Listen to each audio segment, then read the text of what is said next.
70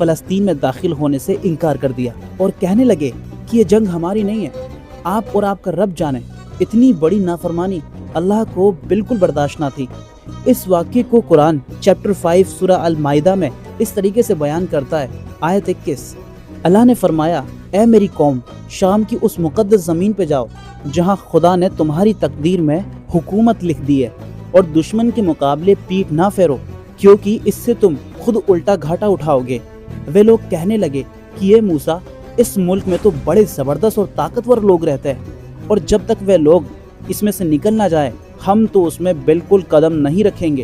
ہاں اگر وہ لوگ خود اس میں سے چلے جائیں تو ہم ضرور اس ملک میں جائیں گے۔ اس سرکشوں کی زمین پر تم جاؤ اور تمہارا خدا جائے، اور دونوں جا کر ان سے لڑو، ہم یہیں پر جمے بیٹھے رہیں گے۔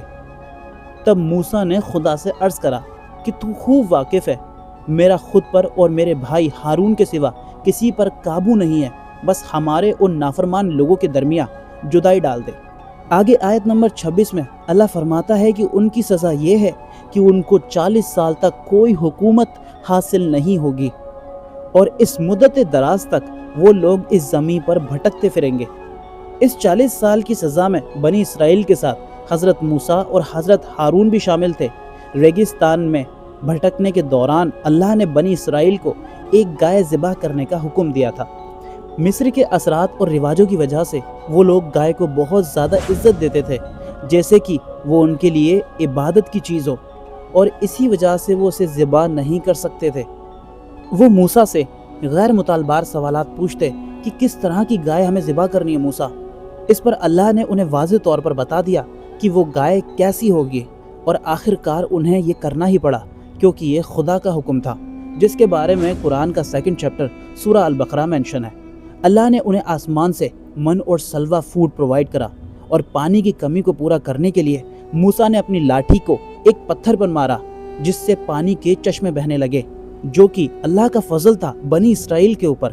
لیکن وہ ناشکرے کہنے لگے کہ موسیٰ ہم سے ایک طرح کے کھانے پر نہیں رہا جاتا، تو ہمارے لیے الگ الگ قسم کے کھانے اپنے خدا سے مانگ کر دے۔ ان 40 سال کے دوران حضرت ہارون وفات پا گئے، جنہیں سینائی کے علاقے کے کوہ ہور ماؤنٹن پر دفن کرا گیا، اور کچھ وقت بعد حضرت موسیٰ بھی وفات پا گئے، جنہیں کوہ نیبو پر دفن کرا گیا۔ اب سب سے بڑا سوال یہ تھا کہ حضرت موسیٰ کے بعد بنی اسرائیل کو کنٹرول کون کرے گا؟ حضرت موسیٰ نے اپنا جانشین جوشوا کو بنایا، جوشوا the son of نون۔ اب یہ نیا کردار کہاں سے آیا جس کو موسیٰ جیسے عظیم پیغمبر نے اپنا جانشین چنا؟ بنی اسرائیل کے فیملی ٹری میں ہم دوبارہ دیکھتے ہیں حضرت یوسف کے 2 بیٹے ہوئے، مناسے اور ایفریم، جنہیں یعقوب علیہ السلام نے بنی اسرائیل کا حصہ بنایا کیونکہ یہ ان کے 12 بیٹوں میں سے ایک بیٹے کا حصہ تھے۔ ایفریم کی کئی نسلوں میں سے ایک تھا نون ٹرائب، اور یوشوا نون کا بیٹا تھا، یعنی یہ حضرت یوسف کے ونشجوں میں سے تھا۔ جوشوا کو عربک کے اندر میں یوشوا بھی کہا جانے لگا۔ یوشوا بنی اسرائیل کو فلسطین میں لے گیا، جہاں انہوں نے کنعان کے لوگوں سے جنگ کی اور فلسطین کو جیت لیا۔ اس طریقے سے بنی اسرائیل نے دوبارہ سے کافی وقت کے بعد غلبہ پا لیا تھا فلسطین پر۔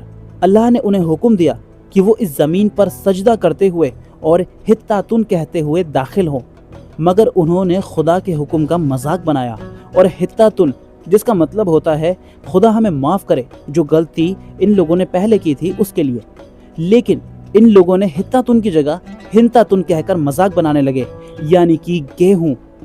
یوشوا کی وفات کے بعد بنی اسرائیل پھر ایک دوسرے سے لڑنے لگے، اور سب سے برا کام انہوں نے یہ کرا کہ ان کے پاس آنے والے انبیاء کو انہوں نے قتل کرنا شروع کر دیا۔ نتیجہ یہ نکلا کہ بنا کسی لیڈر کے وہ آپس میں لڑنے جھگڑنے لگے، اور کنعان کے لوگوں نے پھر سے ان پر ظلم کرنا شروع کر دیا، اور بنی اسرائیل ایک بار پھر غلامی، عذاب اور ذلت کے شکار ہو گئے۔ کنعانیوں نے مقدس چیزوں کو لوٹنا شروع کر دیا، خاص طور پر سب سے مقدس چیز دا آرک آف کووننٹ، یعنی تابوت سکینہ، ایک ایسا تابوت جس کے پاس ہونے سے فتح مقدر بن جاتی تھی۔ وقت گزرتا گیا، بنی اسرائیل غلامی میں بہت ہی زیادہ چور ہو گئے تھے۔ کچھ وقت کے بعد اللہ نے لیوی ٹرائب، جو کہ ریلیجن لیڈرشپ کے لیے چنا گیا تھا، اس میں سے ہارون اور موسیٰ کے بعد ایک اور پیغمبر کو بنی اسرائیل کی رہنمائی کے لیے چنا، اور وہ تھے پیغمبر شاموئیل۔ بنی اسرائیل نے نبی شاموئیل سے کہا کہ وہ ایک بادشاہ ان کے لیے مقرر کر دے تاکہ وہ لوگ اس کی بادشاہت کے انڈر میں کھلی جنگ کر سکیں۔ نبی شاموئیل نے لوگوں سے کہا کہ اللہ نے ان کے لیے طالوت کو بادشاہ چنا ہے، مگر بنی اسرائیل حیران تھے کیونکہ طالوت تو بہت غریب تھا، نہ اس کے پاس مال تھا نہ رتبہ تھا۔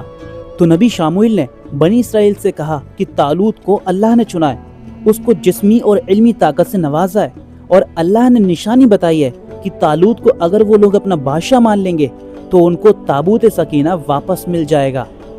طالوت کی فوج کا مقابلہ جالوت یعنی کہ گولیت نام کے ایک طاقتور اور خوفناک بادشاہ سے ہونا تھا جو اس وقت فلسطین پر بادشاہت کر رہا تھا۔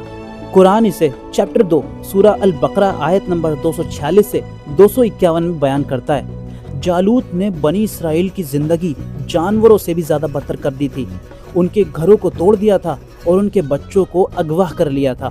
آخرکار طالوت کو بنی اسرائیل نے نبی شاموئیل اور اللہ کے حکم کے مطابق بادشاہ چن لیا تو اللہ کا وعدہ پورا ہو گیا اور بنی اسرائیل کو تابوت سکینہ پھر سے واپس مل گیا، جس کا مطلب تھا کہ اب جالوت کی موت پکی تھی۔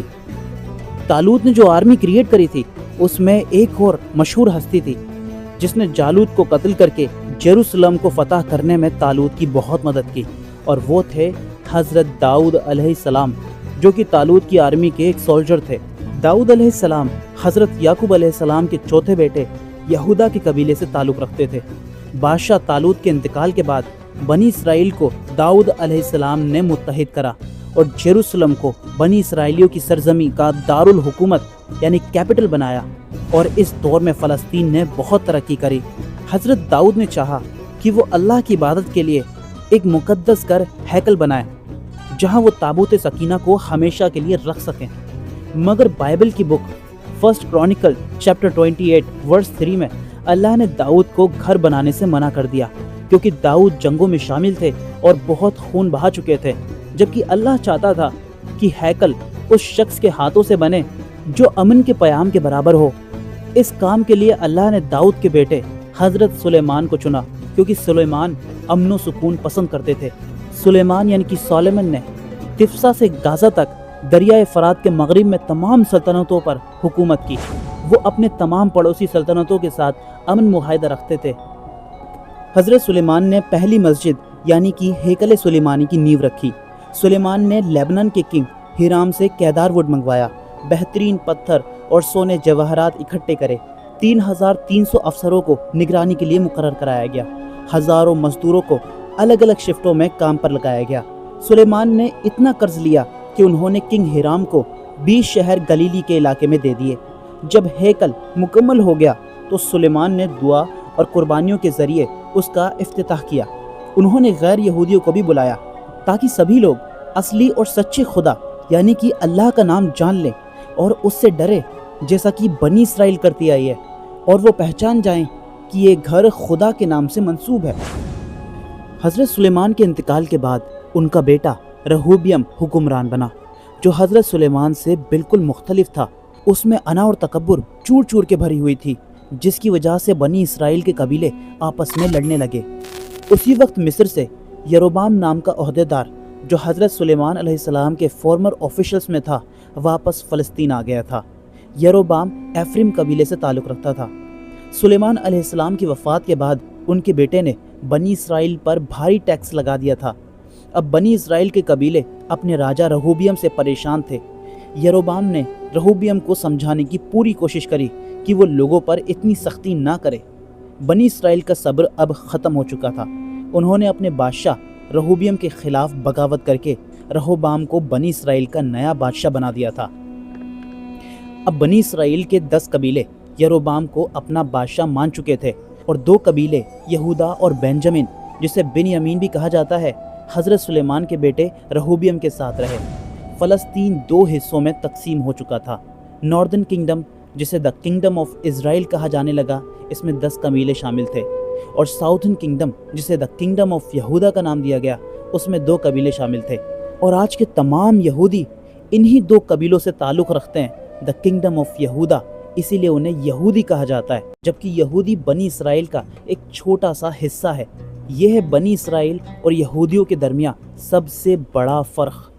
کچھ وقت بعد نیو اسائرین امپائر کے ٹگلت پلسر تھرڈ، شالمینسر ففتھ اور سارگون سیکنڈ نے ناردرن کنگڈم آف اسرائیل پر حملے کرے اور مجبوراً بنی اسرائیل کے 10 قبیلوں کو پیلسٹائن چھوڑ کر بھاگنا پڑا، اور یہ 10 قبیلے ہمیشہ کے لیے اپنی آئیڈینٹی کھو بیٹھے، اس لیے انہیں 10 لاسٹ ٹرائبس کہا جانے لگا۔ وہیں دوسری اور ساؤدرن کنگڈم آف یہودا پر بیبیلونین امپائر کے بادشاہ بخت نصر نے حملہ کر دیا۔ ساؤدرن کنگڈم پوری طرح تباہ ہو چکا تھا، اور ساتھ میں سلیمان علیہ السلام کا بنایا ہوا ٹیمپل بھی۔ اس تباہی کے کئی سالوں بعد سائرس دا گریٹ نام کے ایک بادشاہ نے یہودیوں کو غلامی سے چھڑایا اور حضرت سلیمان علیہ السلام کے اس ٹیمپل کو بھی دوبارہ بنوایا، جسے سیکنڈ ٹیمپل کہا گیا۔ لیکن 600 سال بعد رومن امپائر نے ساؤدرن کنگڈم پر حملہ کر دیا اور اس سیکنڈ ٹیمپل کو بھی تباہ کر دیا، اور تب سے اب تک اس سیکنڈ ٹیمپل کی تعمیر نہیں کی گئی اور نہ ہوگی۔ حالانکہ ہم جانتے ہیں کہ یہودی مال و غنیمت اور طاقت کے خزانوں پر بیٹھے ہوئے ہیں، لیکن پھر بھی وہ اس کی تعمیر نہیں کر رہے، کیونکہ ان کا ماننا ہے کہ جلد ہی ان کا ایک مسیحا آئے گا اور وہ پوری دنیا میں بنی اسرائیل کے 12 قبیلوں کو یونائٹ کرے گا، ٹھیک ویسے ہی جیسے یہ 12 قبیلے حضرت سلیمان علیہ السلام کے وقت ساتھ تھے، اور وہی مسیحا تیسری اور آخری بار اس ٹیمپل کو بنوائے گا۔ ایک بات جو ہمارے معاشرے میں بہت پھیلی ہوئی ہے کہ یہودیوں کا مسیحا دجال ہوگا اور اس کے آنے سے قیامت کی نشانیاں واضح ہو جائیں گی، اس بات میں کتنی سچائی ہے جانیں گے نیکسٹ ویڈیو میں۔ جب تک کے لیے فی امان اللہ۔